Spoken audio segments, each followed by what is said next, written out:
ఓం శ్రీ సాయి నాథాయ నమః. శ్రీ సాయిబాబా జీవిత చరిత్రము 35వ అధ్యాయము. ఊది ప్రభావము. పరీక్షింపబడి లోటు లేదని కనుగొనుట 1. కాకా మహాజని స్నేహితుడు, యజమాని. 2. బాంద్రా అనిద్ర రోగి. 3. బాలా పాటీలు నేవాస్కర్. ఈ అధ్యాయములో కూడా ఊది మహిమ వర్ణితము. ఇందులో బాబా 2 విషయములలో పరీక్షింపబడి లోపము లేదని కనుగొనబడుట గూడ చెప్పబడినది. బాబాను పరీక్షించు కథలు మొట్టమొదట చెప్పబడును. ప్రస్తావన ఆధ్యాత్మిక విషయములో లేదా సాధనలందు, శాఖలు మన అభివృద్ధికి అడ్డుపడును. భగవంతుడు నిరాకారుడని నమ్మువారు భగవంతుడాకారము గలవాడని నమ్మువారిని ఖండించి యది వట్టి భ్రమయనెదరు. యోగీశ్వరులు మామూలు మానవులు మాత్రమే కనుక వారికి నమస్కరింపనేల యందురు. ఇతర శాఖల వారు కూడా ఆక్షేపణ చేయుచు వారి సద్గురువు వారికి ఉండగా ఇతర యోగులకు నమస్కరించి వారికి సేవ చేయనేలా యందురు. సాయిబాబా గూర్చి కూడా నట్టి ఆక్షేపణ చేసిరి. షిరిడీకి వెళ్లిన కొందరిని బాబా దక్షిణ ఎడిగెను. యోగులు ఈ ప్రకారముగా ధనము ప్రోగు చేయుట శ్రేయస్కరమా? వారిట్లు ధనము జాగ్రత్త చేసినచో వారి యోగిగుణములెక్కడా అని విమర్శించిరి. అనేక మంది బాబాను వెక్కిరించుటకు షిరిడీకి వెళ్లి తుదకు వారిని ప్రార్థించుట కచటనే నిలచిపోయిరి. అటువంటి 2 ఉదాహరణలీ దిగువ నిచ్చుచున్నాము. కాకా మహాజని స్నేహితుడు. కాకా మహాజని స్నేహితుడు నిరాకారుడగు భగవంతుడనారాధించువాడు. విగ్రహారాధనమున కాతడు విముఖుడు. అతడు ఊరకనే వింతలేమైన తెలిసికొనుటకు షిరిడీకి పోవనంగీకరించెను. కాని బాబాకు నమస్కరించననియు వారికి దక్షిణ ఇవ్వననియు చెప్పెను. కాకా ఈ షరతులకు ఒప్పుకొనెను. ఇద్దరును శనివారమునాడు రాత్రి బొంబాయి విడిచి మరుసటి దినము షిరిడీకి చేరిరి. వారు మసీదు మెట్లను ఎక్కగనే కొంచెము దూరముననున్న బాబా మహాజని స్నేహితుని మంచి మాటలతో నాహ్వానించెను. ఆ కంఠధ్వని మిక్కిలి చిత్రముగా నుండెను. ఆ కంఠము అతని తండ్రి కంఠము వలె నుండెను. ఆ కంఠము గతించిన తన తండ్రిని జ్ఞప్తికి తెచ్చెను. శరీరము సంతోషముతో నుప్పొంగెను. కంఠపు ఆకర్షణ శక్తి ఏమని చెప్పుదును?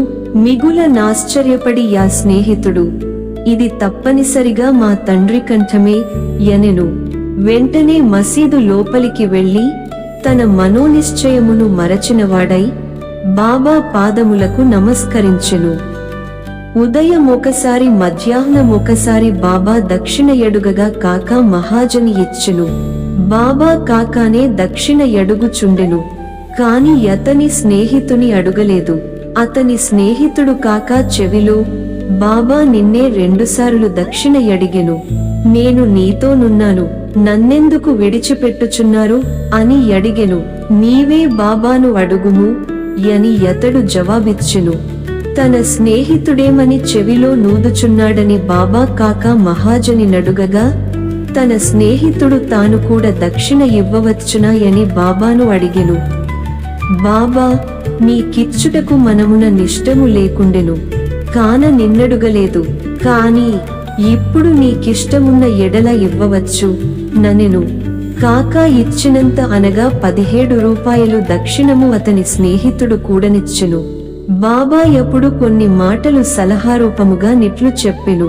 నీవు దానిని తీసివేయుము, మనకు మధ్యనున్న ఎడ్డును తీసివేయుము. అప్పుడు మనం ఒకరినొకరు ముఖాముఖి చూచు కొనగలము, కలిసి కొనగలము. పోవుటకు బాబా వారికి సెలవునిచ్చెను. ఆకాశము మేఘములతో కమ్మియున్నప్పటికీ వర్షము వచ్చునేమోయను భయము కలుగుచున్నప్పటికీ ప్రయాస లేకుండా ప్రయాణము సాగునని బాబా ఆశీర్వదించెను. ఇద్దరు సురక్షితముగా బొంబాయి చేరిరి. అతడు ఇంటికి పోయి తలుపు తీయుసరికి 2 పిచ్చుకలు చచ్చిపడియుండెను. ఇంకొకటి కిటికీ ద్వారా ఎగిరిపోయెను. వారి అదృష్టానుసారముగా నవి చచ్చెను. 3వ దానిని రక్షించుటకై బాబా త్వరగా తనను పంపేననుకొనెను. కాకా మహాజని యజమాని థక్కర్ ధరంసే జఠాభాయి హైకోర్టు ప్లీడరు కొక కంపెనీ గలదు. దానిలో కాకా మేనేజర్గా పని చేయుచుండెను.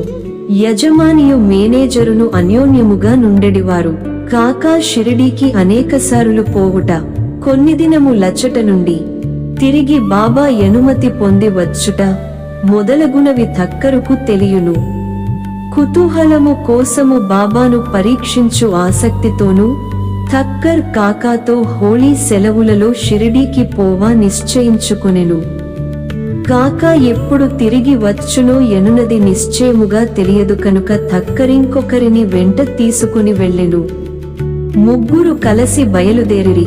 బాబా కిచ్చుటకై కాకా 2 సేర్ల ఎండు ద్రాక్ష పండ్లు గింజలతోనున్నవి దారిలో కొనెను. వారు షిరిడీకి సరియైన వేళకు చేరి బాబా దర్శనమునకై మసీదుకు బోయిరి.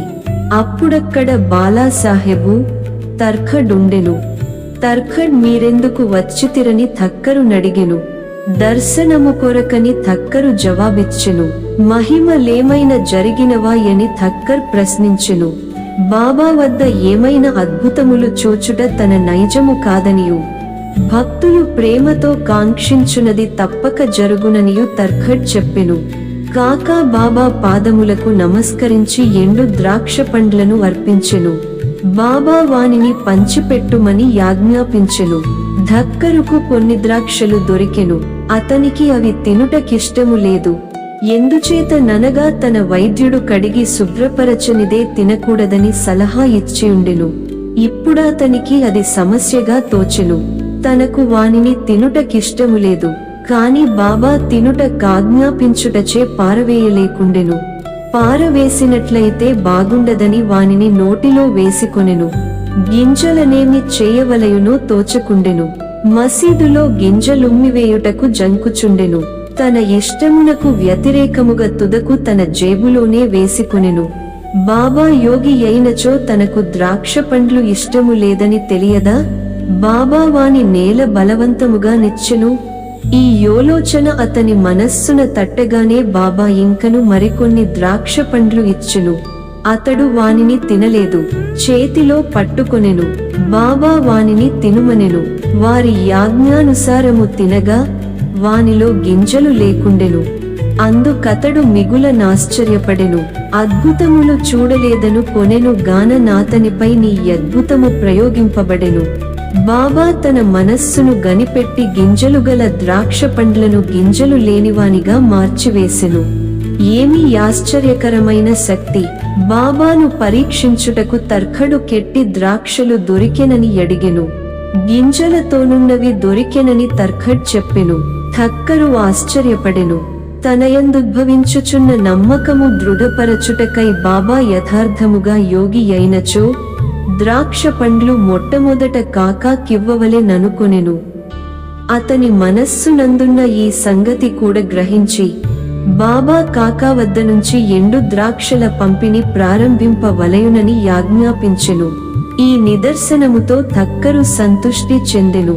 శ్యామ థక్కరును కాకా యజమానిగా బాబాకు పరిచయము చేసెను.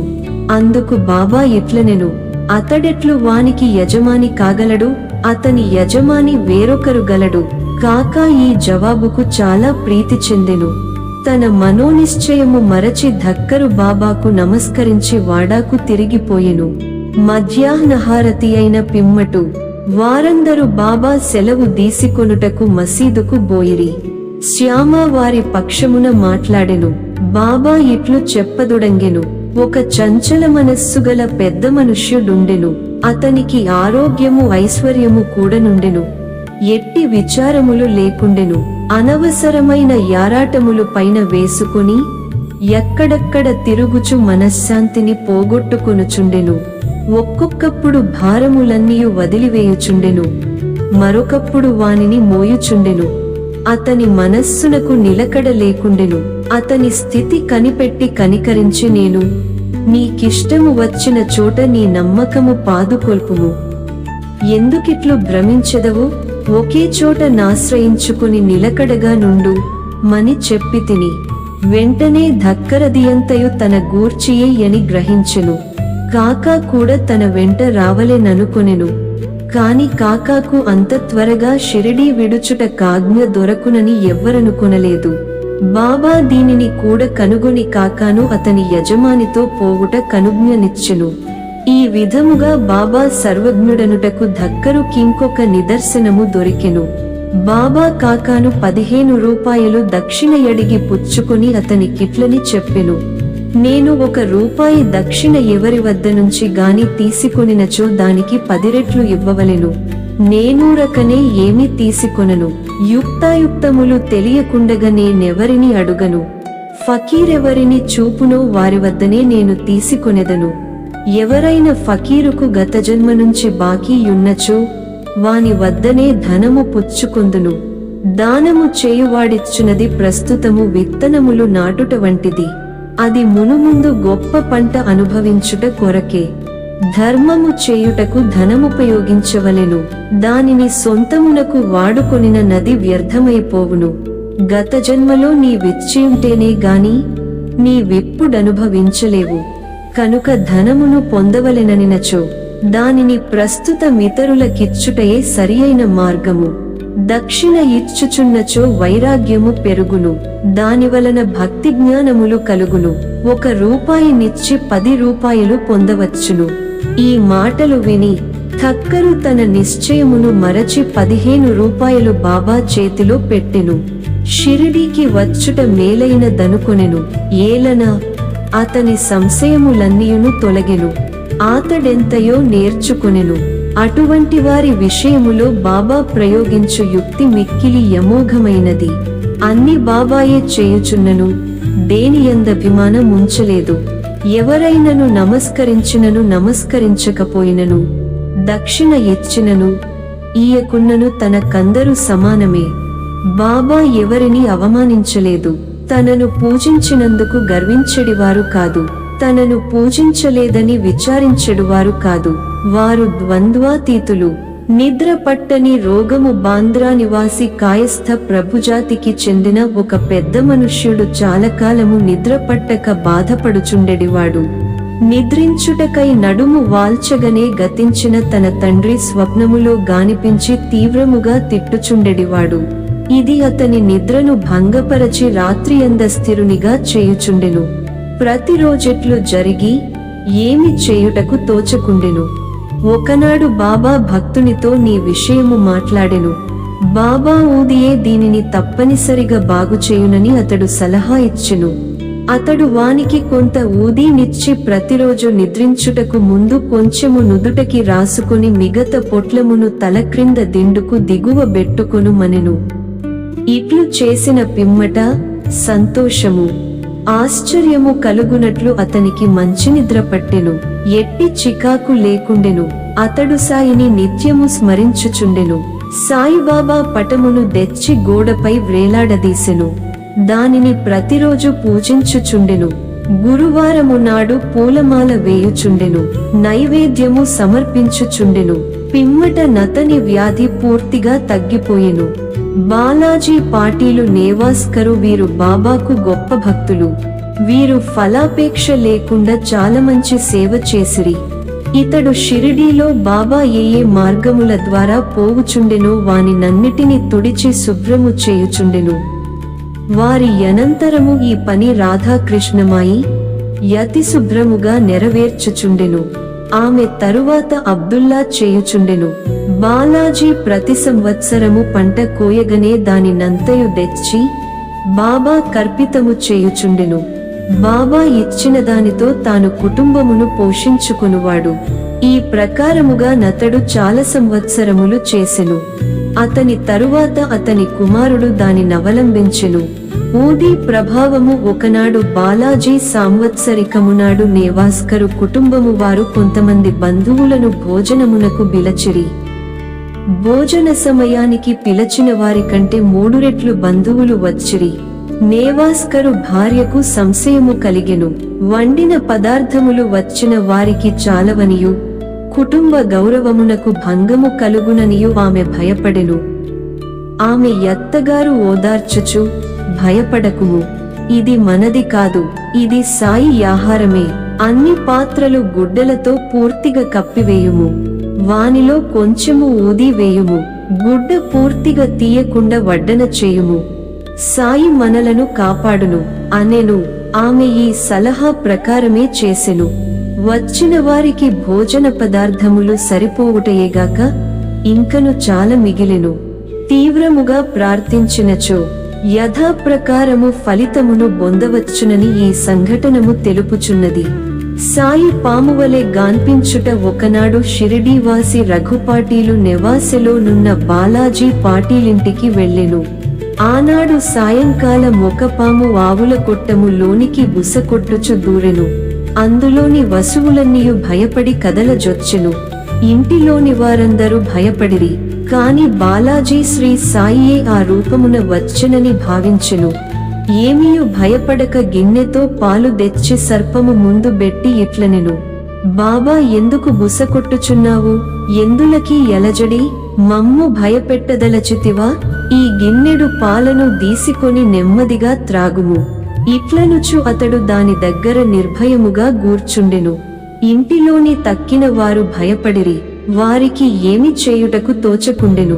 కొద్దిసేపటిలో సర్పము తనంతట తానే మాయమైపోయెను. ఎంత వెదికినను కనిపించలేదు. బాలాజీకి 2 భార్యలు, కొంతమంది బిడ్డలుండిరి. బాబా దర్శనమునకై వారప్పుడప్పుడు షిరిడీకి పోవుచుండెడివారు. వారి కొరకు చీరలు, బట్టలు కొని ఆశీర్వచనములతో బాబా వారికి ఇచ్చుచుండెడివారు. ఓం నమో శ్రీ సాయినాథాయ. శాంతి శాంతి శాంతి. 35వ అధ్యాయము సంపూర్ణము. సద్గురు శ్రీ సాయినాథార్పణమస్తు. శుభం భవతు.